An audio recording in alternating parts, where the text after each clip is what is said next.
We're going to go and give Leon the Terrible over £1,000 for the most expensive modification to my self-built camper van. No, it's not for the inside. I was going to go outside and show you it, but it's currently absolutely chucking it down. And I'm picking up this thing from Leon the Terrible, so I'm going to get him to try and review the inside of my camper van that I built myself, because he's a professional builder himself, and I am not traipsing mud inside the van for him to destroy. To be fair, the van isn't anything special. We've got stuff down there that's like a brand deal for a future video, but I can't really hide that, so it's going to pick up. To be fair, I'm going to have to hide that because what I'm getting has to go in here while I get it back to where I need to go to get it fitted properly. That's probably going to be in the way, actually. I will put all of my latches pointing down, though. Just a little detail. We've got those 3 there. We've got some more over here. That one down there. Yeah, I've hid the toilet away. That's hidden under there. We woke up in Northampton last night.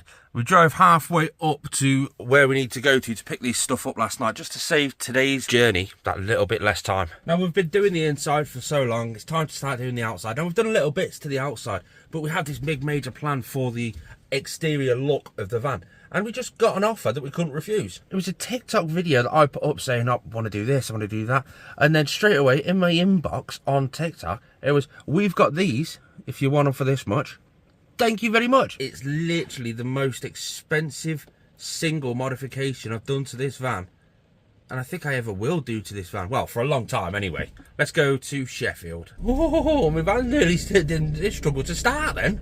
This always has been a bit of a tight 3-point turn in a long wheelbase van. I've got a tree overhanging this side. I've got a space that's only just big enough to fit the actual van in. There's my reverse sensors going away. And, oh, so that's a 3-point turn so far. Let's see how many point turns we can do. We're currently going up to Coalition Vans in Sheffield. That's where Leon the Terrible is. And he's got another lad up there, Rob. And a 6-point turn is what it took. Woo! Yeah, that's where we're going to pick up these bits. Tweedledee sat nav, I'm saying 95 miles. I didn't realise Sheffield was that far north, to be fair. Oh well, 95 mile, hour and a half. Chances are it's 9 o'clock in the morning. We might hit quite a bit of traffic. That's why I'm leaving it a little bit early. I don't need to be there till 12. But if I can get there nice and early, I'm going to hit a tree. Oh, that's the only reason I don't like solar on a roof. Anyway, if we get there nice and early, it gives me time to do the washing up so that he won't rip me apart when he sees the inside of me camper van. Let's go. Fast forward for a few days. It is literally about 3 or 4 days later. And guess what I did when I hit that tree? I got a dent on my roof. It's only a little dent, but still I got a dent. It's amazing how much the weather can change in just a few days, isn't it? Oh, why is it every time you pass the services you need to go to the toilet? There's too many bumps in the road. Ah, coffee time. Down, down, down, down. Down, down, down, down, coffee time. I'm going to wear a Crozier Campers hat to go and see Coalition Vans. Ooh, I'm here. There's his Land Rover. I've got him. Wow, chuffed. I can't believe I've just spent more than what it costs to actually convert this van. Oh, wow, chuffed. Right, it was a nice enough lad. Here's the selfie. Didn't do any footage, that's the selfie. Went to his workshop, picked these up. I've got to get back to Milton Keynes. That's why I'm in such a rush, because I've got 4 hours until I start work, and it's nearly 3 hours to get back to Milton Keynes. And I'm hoping to find somewhere dead quick to get these fitted, because it's chucking it down, and it's going to take me 2 hours to fit them. Maybe not that long, but there or thereabouts, and I haven't got the time. So if I can find somewhere to do it, pay them a bit of money, boof. I can't not do something with them, because they're pretty much taking up the whole back of the van. And after work tonight, I'm going down to Norfolk to be able to see my kid, so I need to have that cleared so that we can have the spare bed out so that he's at least got somewhere to sleep. Got a bit of a problem, massive problem. So it's Saturday afternoon and I've been round to 6 or 7 places. I went round to the first place, a proper official like normal bog standard chain place, and they said no, we can't do it, just no. What? Went round to another one, no, they could be stolen, I'm not doing it. Another one, no, we can't fit you in. So I started, right, I'll go to a small little garage. And then, sorry, we're shut. We're not in today. Can't do it. And not one of them is willing to help me. And tonight, after work, 4 o'clock in the morning, I've got to head over to Norfolk sort of way. And I can't have, well, I need more space than what there is now because everywhere's filled with everything. So I've got a 2-hour break in work, hour and 45 minutes normally. I'm just going to have to try and get it done then. Right, it's my break time. It's 10:30. Let's start this. Let's get this going. What I've got to do is get the wheels off and then sort everything else out that I need to do. It's the joy with big city van life. I never ever thought I'd find a joy with big city van life, but even at night time, 10:30 at night, still bright daylight virtually. Oh, we've got a problem. Big, massive problem. I can't get the wheel nuts off. I've tried all my tools that I've got. I've tried my wrenches, I've tried extension bars. I cannot get the wheel nuts off. Oh, I don't know what to do. I don't know what to do. Oh, I could always get the spare wheel down. I need to get the spare wheel down anyway, so I need to do it. There's a little hole just in the back. I'll put my tool in there, pull it down. That'll get the spare wheel down. You ready for this next problem? This has just made the bad problem get even worse. I got the spare wheel down onto the floor. Click. What's happened there? Click. What's happened there? Oh, what? I broke the mechanism that raises and lifts the spare wheel underneath the back of the van, and the spare wheel is now on the floor. I'm gonna have to get the spare wheel off and tie the cables up into the top of, just so they're not dangling around. They're nice and secure. I'm gonna have to find. It's took me 2 hours to get this far so far, and I've done absolutely nothing but break the van. I've got to go back to work. I've got to go back to work. It's time to go.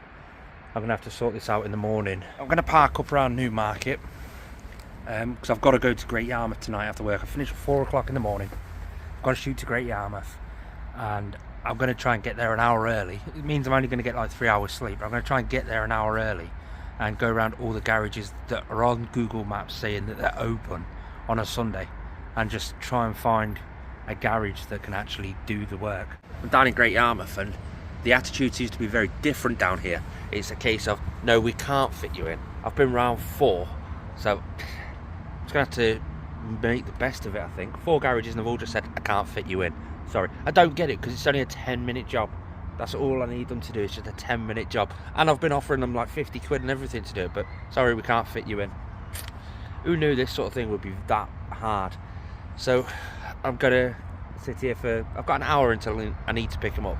I'm going to sit here for a minute, have the rest of my coffee, because I've just made a coffee. I only got 3 hours sleep last night. And then I'm going to head over to pick him up. I know there's a few garages on the way, so I've sort of planned a route to go past a few of them. They're all closed garages on Google Maps. Maybe one of them's open. Oh my God, there's a garage. It's open. It's open. Let's go and ask him. Let's go and ask him. No, can you just give us a hand, mate? I just need you to... I stood outside watching him do it. I can't believe I've done it about 14 garages or something to be able to get this done. And I'm watching him do it, and yeah, this modification, yes.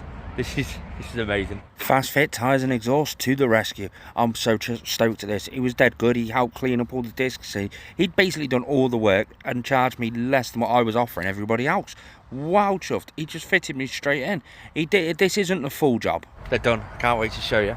Not fully done. I've got to go and drive 50 kilometres, and then I can get the centre caps fitted, get them retorqued, and then they'll be done. Yeah, I'm wow chuffed. This is amazing. So I'm going to go pick up Jacob. I'm going to go drive 50 kilometres, or 50 miles, sorry, which is basically what we're doing today, to go to our whatever we're doing today anyway. And then I'll come back tomorrow, get them retorqued, then I'll show you. I'm low-key really surprised by these. I was expecting a massive change. And although there is a bit of a change, because it does drive a little bit better in my opinion, you hear horror stories, and the horror stories are just not true. I'll explain that once I've shown you. Introducing my brand new CC1 Rouge alloys with all-terrain tyres. They're 17-inch, so they're an inch bigger than what I was used to. They're a lot wider than what I was used to, but these are brand spanking new. Liam the Terrible bought them for a client, and he didn't like the colour. He wanted a different colour, so we had to change them. Rather than pay money for shipping to ship them back and ship new ones to him, I just bought them straight off him. I am over the moon, blown away by the way they just sit and look. People say the road noise is horrendous. There is no difference between these tyres and normal tyres. And they say it handles like a wallowy old dog. But because these tyres are nearly twice as thick as the tyres I had on originally, they actually hold the road really, really nice. And because the tyres are so much thicker, they take up a lot of absorption from all the bumps. So the ride itself is a lot more smoother. Now, I've got all the blue lettering. That just washes off and it's white underneath. But I kind of like the blue, so I want to try and keep it there as long as possible. But boy, I'm scared of curbing those alloys now. Thanks for tuning in, guys. Peace out.